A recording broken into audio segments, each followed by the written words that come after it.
Pastor Jeffress? Yes. Prayer? Let's pray together, may we? Yes.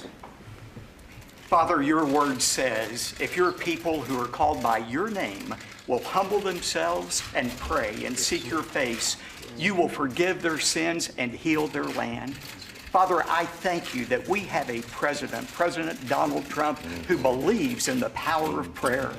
We thank you for a vice president like Vice President Pence, who works alongside of him. And we thank you that the president had the wisdom to call our nation right now for a day of prayer this coming weekend, Father. This is what we need. We pray for healing for our country. We pray for physical healing for those who have suffered the devastation from Hurricane Harvey. Father, be with them. Provide for their needs. Help us to be the embodiment of Jesus Christ as we minister to them.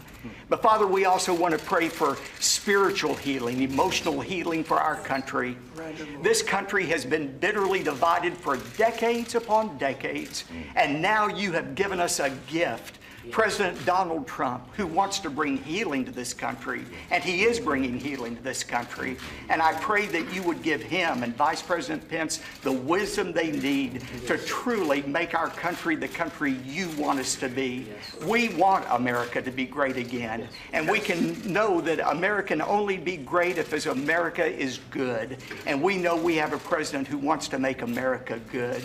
I pray your blessing upon him, the First Lady, their family. Give them wisdom as they seek to honor you. And we pray this in the name of the Lord Jesus Christ, who came and died and rose again that we might have eternal life. It's in his name that we pray. Amen. Amen. It's beautiful. Thank you very much. Thank you so much. Love you. Thank you very much.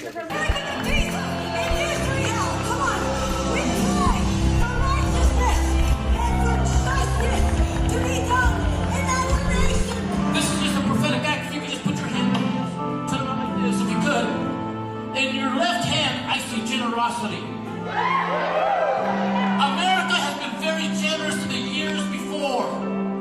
But so there came a time when we did not know where a lot of stuff went. But with your other hand as stewardship, we will be able to generate and have generosity.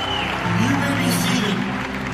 You know, today, some of you don't know this, but I don't know if they have a picture of what's going on. That's the text to give. You can write a check. You can put cash in. Some people even put gambling chips in the offering plate. I'm not kidding. Because it's really giving not only to his church, it's giving to the Lord. So, Dr. Lynn, would you scripture on your heart? Whatever's in your heart, because you're my mentor. Do whatever you want. The Lord shared with me the word stewardship. You know, Paul the Apostle thought very highly of stewardship. Stewardship of his calling and ministry. Let's pray. Let's believe, God, that our vision will even expand and extend and do more effectively than ever before. Father, in Jesus' name, I thank you for the privilege of being part of this great work right here at ICLV. And the buckets are going to go around the aisles. Go ahead and give as the Lord leads your heart.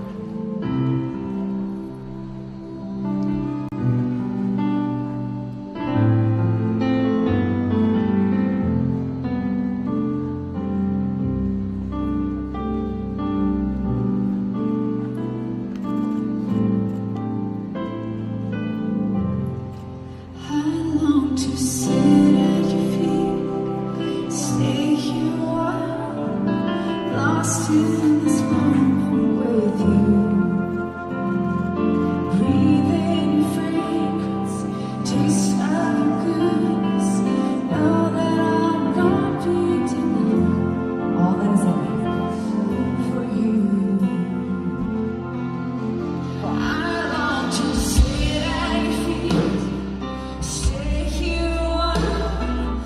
Take a look at what happened.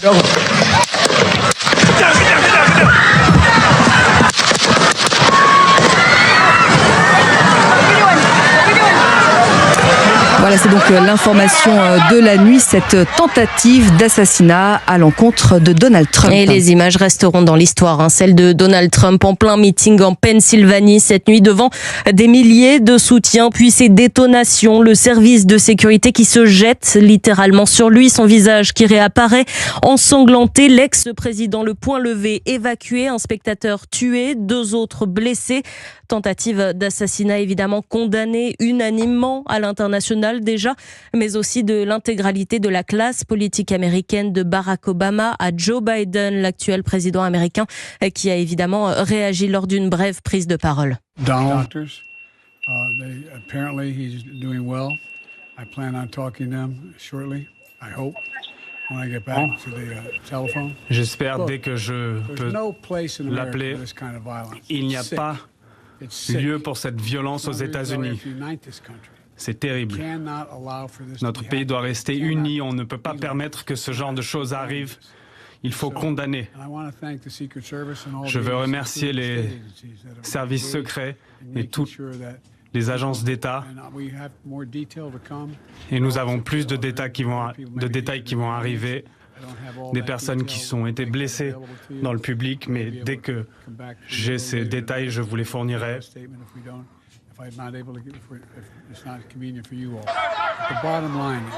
Mais une chose est sûre, le meeting de Trump était un meeting que Donald Trump aurait dû pouvoir le faire sans problème.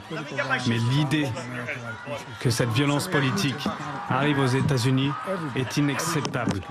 Tout le monde doit la condamner. Tout le monde. Je vous garderai informé.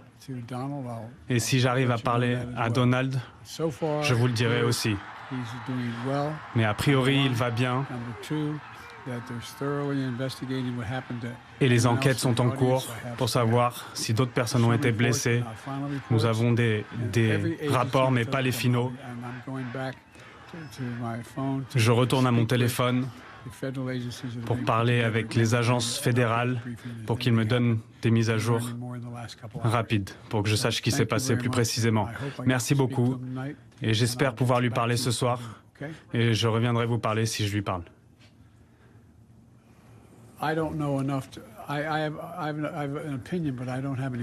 J'ai une opinion, mais je n'ai aucun fait. Je veux être sûr d'avoir tous les faits avant de pouvoir faire des commentaires supplémentaires. Merci.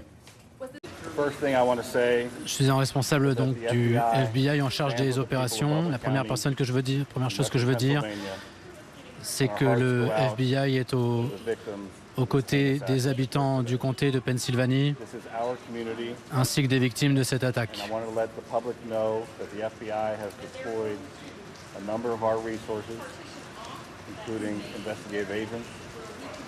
Le FBI s'est déployé sur scène avec des enquêteurs, des techniciens et des ressources et des membres du FBI venus d'autres endroits des États-Unis et d'autres comtés.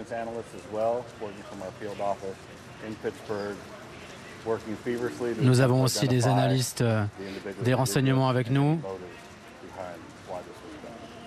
qui sont en train de travailler à identifier l'individu responsable de cette attaque. Désormais, nous avons besoin de l'aide de tous. Tous ceux qui auraient pu voir des choses ou avoir des informations, vous pouvez contacter le FBI par téléphone ou sur Internet, fbi.gov/public.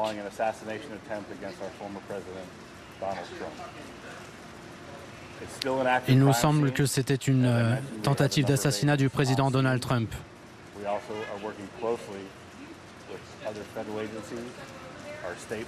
Nous travaillons évidemment de manière rapprochée avec nos partenaires de l'État fédéral ainsi que de Pennsylvanie et du comté.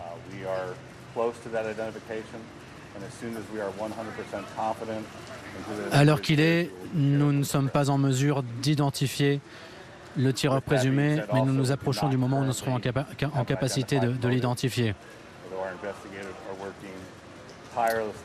Au moment où nous parlons, nous n'avons toujours pas de motif, mais nous sommes en train de travailler pour pouvoir identifier, pour pouvoir déterminer les motifs qui ont poussé cette personne à agir. Je vais passer la parole à la police de l'État de Pennsylvanie. Merci beaucoup. Je suis membre de la police de l'État de Pennsylvanie qui reste en contact avec le cabinet du gouverneur ainsi que du FBI et nos partenaires pour participer à l'enquête. Et nous nous associons à la peine et nous sommes au chevet des victimes de cette tragédie. Et nous nous tenons prêts pour participer à cette enquête.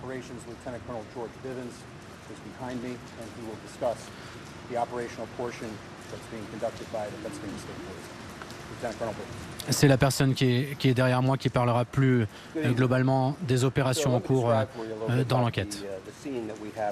Bonsoir. Je vais vous parler plus précisément de la scène, de ce qu'il s'est passé. Il y avait énormément de personnes cet après-midi. Quand le président est arrivé, a commencé à parler,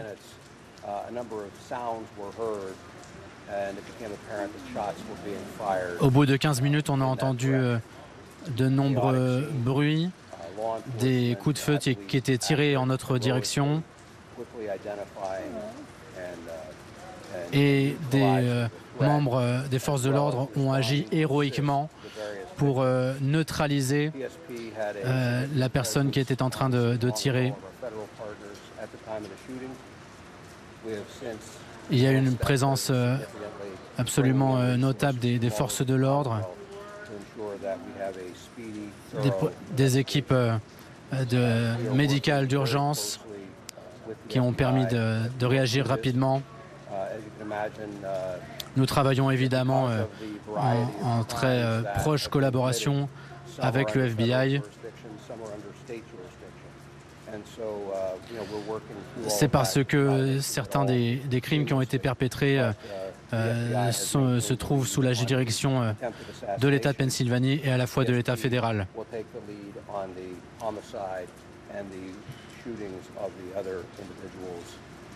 Différentes agences seront en charge des différentes enquêtes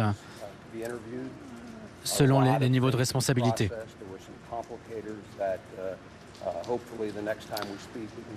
Il va y avoir énormément de choses à regarder, énormément de choses sur lesquelles l'enquête devra se pencher. Les processus vont être évidemment très longs, ainsi que pour l'identification du tireur.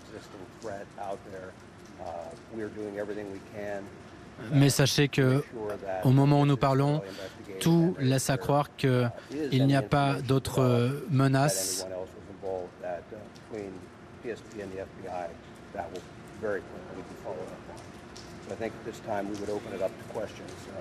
Et que si nous avons la moindre nouvelle information, nous vous la ferons parvenir.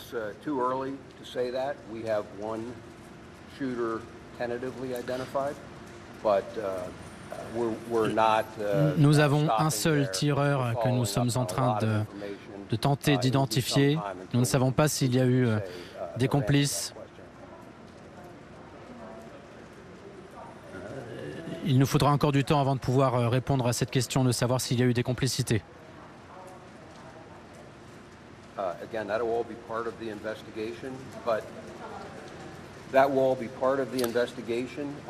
Encore une fois, répondre à ces questions fera partie de l'enquête. Mais je peux vous dire que la réponse des forces de l'ordre a été extrêmement rapide. Mais il est encore très compliqué pour nous de donner une chronologie exacte des faits.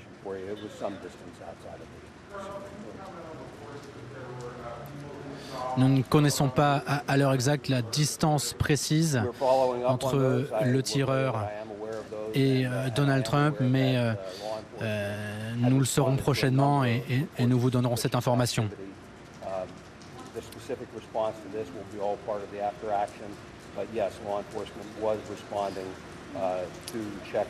En ce qui concerne la réponse à tous les actes suspects qui auraient pu apparaître préalablement, tout cela va également faire partie de l'enquête.